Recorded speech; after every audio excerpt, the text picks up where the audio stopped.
Rajiv schooling में आप सबका स्वागत है। आज एक नए प्रश्न के साथ। यदि आपका भी कोई प्रश्न हो तो आप हमें कमेंट कर सकते हैं।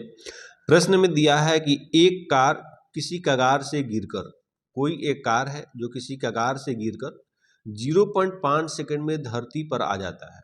कोई कार है जो कगार से गिरता है और 0.5 सेकंड में क्या करता है, धरती पर आ जाता है। ई बराबर दिया है 0.5 सेकंड। एक कार किसी कगार से गिरकर 0.5 सेकंड में धरती पर आ जा रहा है, यानी जो टाइम ले रहा है धरती पर आने में वो हो रहा है 0.5 सेकंड। लिख दिए 0.5 सेकंड। परिकलन में सरलता के लिए जी का भी वैल्यू दे दिया है। जी से गुरुत्वीय त्वरण कहते हैं। जी बराबर होता है 10 मीटर प्रति सेकंड स्क्वायर, प्रश्न में दिया हुआ है। उसके बाद बोल रहा है कि धरती पर टकराते समय कार की चाल ज्ञात करना है कि कार जो था उसकी चाल क्या थी जब धरती पर टकराया। तो उस समय मान लेते हैं कार की चाल हम ज्ञात कर लेंगे, जो भी है ये हमें फाइंड करना है। और जो कार प्रश्न में इसके हिसाब से अगर कार किसी कगार से गिरी, मीन्स कि उसके पहले कार जो था वो विरामावस्था में था, यानी u बराबर 0 था। उसके बाद कार कगार से गिरी और किस चाल से गिरी इसको हमें फाइंड करना है। तो हम गति का जो समीकरण होता है वो जानते हैं, v बराबर होता है u प्लस जी टी, क्योंकि जब गुरुत्वीय त्वरण दिया है तो गुरुत्वीय त्वरण का मान रखेंगे। तो v u का मान रख देंगे 0 प्लस g का मान है 10 और t का मान दिया है 0.5। तो v इक्वल हो जाएगा 10 इंटू 0.5, मीन्स कि v बराबर 10 में 0.5 में मल्टीपल करेंगे तो ये हो जाएगा 5 मीटर प्रति सेकेंड। कितना जाएगा? 5 मीटर प्रति सेकेंड।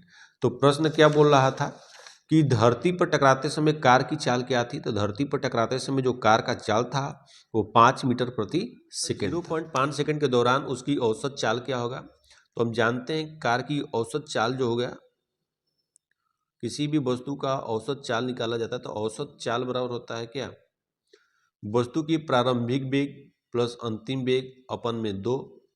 प्रारंभिक वेग हमारा दिया हुआ है, कितना दिया है 0।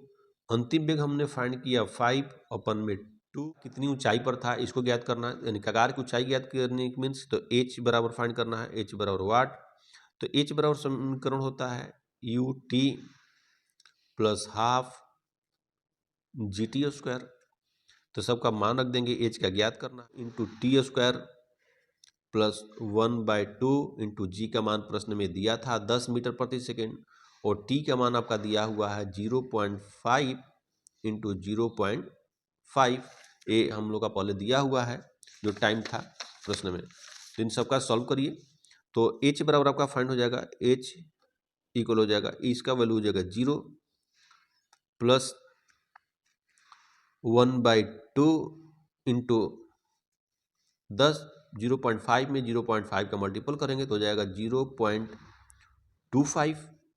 फिर इसका मल्टीपल कर दीजिए, काट दीजिए, 5 हो जाएगा। मीन्स कि h बराबर आपका बच जाएगा 5 में 2.5 0.25 में मल्टीपल करेंगे तो हो जाएगा 125। पॉइंट के बाद 2 डिजिट था तो यहाँ पे भी पॉइंट के बाद 2 डिजिट लगा देंगे।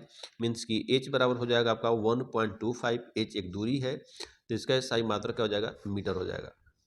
तो प्रश्न में पूछ रहा है कि धरती पर टकराते समय कार की औसत चाल क्या थी। तो धरती पर टकराते समय कार की जो औसत चाल था वो 5 मीटर प्रति सेकंड था। फिर 0.5 सेकंड के दौरान उसकी औसत चाल क्या होगी, तो ये हमारा औसत चाल निकाल लिया गया 2.5 मीटर प्रति सेकंड। फिर बोल रहा है धरती से कगार कितनी ऊंचाई पर था। तो धरती से कगार जो था 1.25 मीटर की ऊंचाई पर था। यदि आपका भी कोई प्रश्न हो तो आप हमें कमेंट कर सकते हैं।